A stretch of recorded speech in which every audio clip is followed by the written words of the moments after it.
আমাদের আসিফ নজরুল একটা গাদ্দার এবং একটা নরপিচাস। চাইটা কি, ওরা কি চায়? আসিফ নজরুলকে পদত্যাগ করতে হবে, এমন কোন বালের মন্ত্রী, কোন বালের উপদেষ্টা আমাকে দরকার নাই। আমাদের আলটিমেটাম 3 দিনের।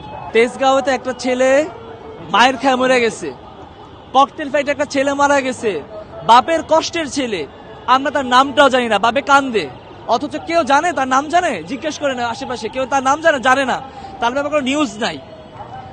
আমাদের আসিফ নজরুল একটা গাদ্দার এবং একটা নরপিচাস। ওর ভিতরে মানবতা বলে কিছু নাই। ওর ভিতরে মানবতা যদি থাকতো তাহলে এতদিনে আমাদের হাতিয়ারের বিচারে ফাঁসিতে হইতো, বাংলাদেশে আর কেউ খুন হইতো না।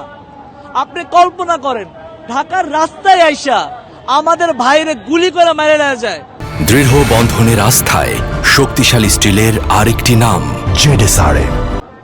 ঢাকার রাস্তায় আইসা, ঢাকা তো বাংলাদেশ রাজধানী, রাজধানীতে আইসা আমার ভাইরে গুলি করে মেরা যায়, আর কোনো বিচার নাই, আর কোনো আলটিমেটাম নাই, কোনো বিবৃতি নাই। তুই একটা কথা তো বল, তুই তো একটা বলতে তো পারো যে আমরা খুনির বিচার করবো। ওরা তো তাও বলে না। এদেরকে যদি আমি গালি না দিই তাহলে কি বলবো?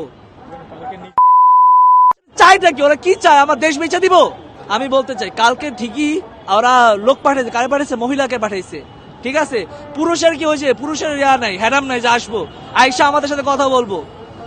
যারা আসলে অন্যায় করে, যারা জুলুম করে, তারা আসলে কাপুরুষ হয়, তাদের ভিতরে ভয় থাকে, কারণ তারা জানে যে আমরা জনগণের সামনে যে যাই, জনগণ জুতাতে পিটায় মেরে ফেলাইবো। ওরা জানে যে ওদের ভিতরে ওরা অন্যায় করছে, এর জন্য ওদের সাহস ছিল যারা আসে আমাদেরকে বলবে যে আমরা বিচার করব, কারণ এর ভিতরে ওরাও জড়িত।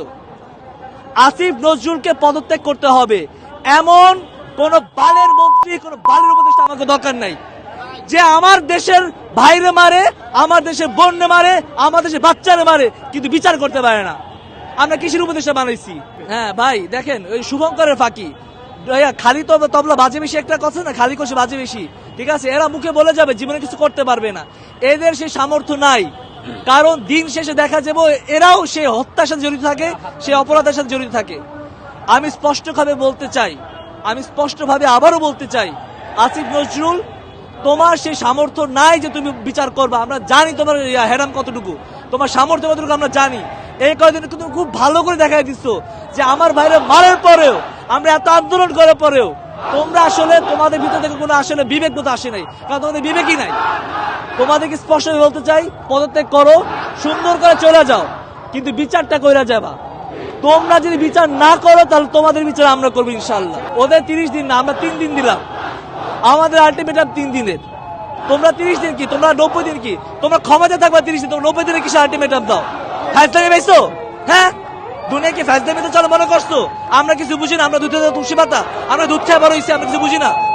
স্পষ্টভাবে বলতে চাই, তোমার 90 দিনের আলটিমেটাম আমাদের দরকার নেই।